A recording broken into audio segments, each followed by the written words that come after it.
Halo,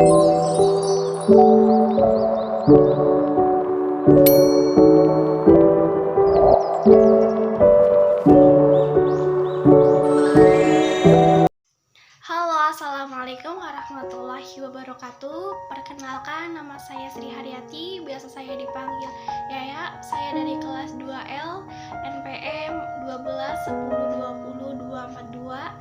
Saya dari konsentrasi MSDM, Fakultas Ekonomi, Prodi Manajemen, Universitas Swadaya Gunajati, Kota Cirebon. Dalam kesempatan ketujuh ini, saya akan membuat video untuk memenuhi mata kuliah Manajemen Inovatif dengan dosen pengampu Bapak Sandi Nasruddin Wibowo, SEMM. Kesempatan ini saya akan menyampaikan materi pada tatap muka yang ke-15, implementasi kinerja dalam manajemen. Tingkat kinerja. Yang pertama, kinerja organisasi adalah pencapaian hasil pada tingkat atau unit analisis organisasi. Kinerja pada tingkat organisasi ini terkait tujuan organisasi, rancangan organisasi, dan manajemen organisasi. Nah, yang kedua, kinerja proses.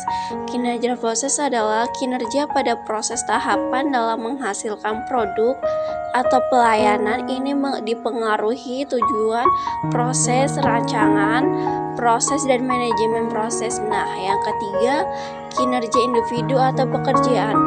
Pencapaian atau efektivitas pada tingkat pegawai atau pekerjaan ini dipengaruhi tujuan pekerjaan, rancangan pekerjaan, dan manajemen pekerjaan serta karakteristik individu. Garis besar kategori arti kinerja. Nah, yang pertama itu menurut Bernardi, kinerja merupakan catatan hasil yang diproduksi atau dihasilkan atas fungsi atau aktivitas selama periode waktu tertentu. Kinerja sebagai hasil bukan karakter, sifat, dan perilaku.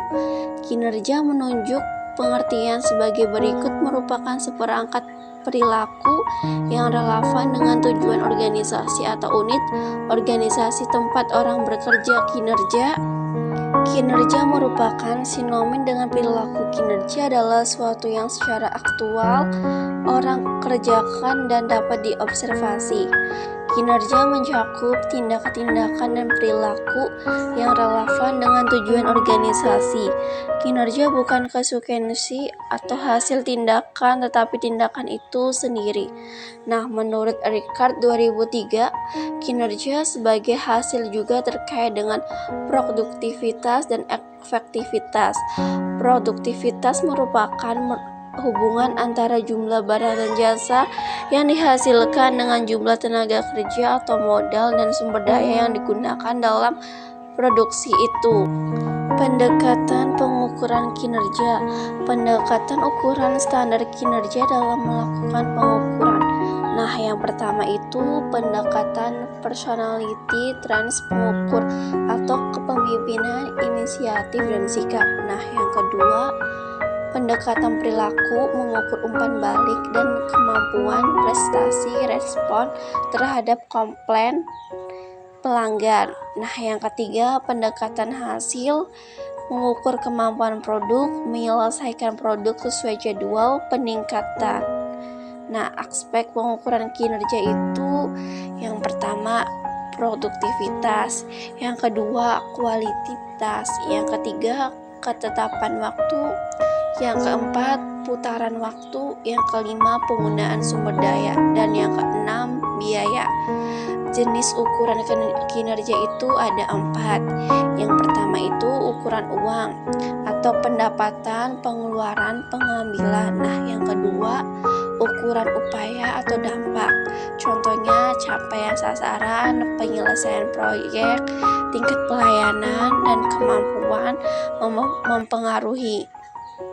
Nah, yang ketiga itu ukuran reaksi, penilaian rekan kerja, pelanggan, pemegang pekerjaan lainnya. Nah, yang keempat, ukuran waktu, pelaksanakan kerja dibandingkan jadwal, batas akhir, kecepatan respon, jumlah sasaran. Nah, ukuran kinerja itu dalam dimensi kualitas dibagi menjadi 10. Nah, yang pertama itu kehandalan, yang kedua daya tangkap, yang ketiga kompetensi, yang keempat akses, yang kelima kesopanan, dan yang keenam komunikasi, ketujuh kejujuran, kedelapan keamanan, kesembilan pengetahuan terhadap pelanggan, dan yang kesepuluh bukti langsung. Sekian penyampaian materi dari saya, kurang lebihnya mohon maaf. Wassalamualaikum warahmatullahi wabarakatuh.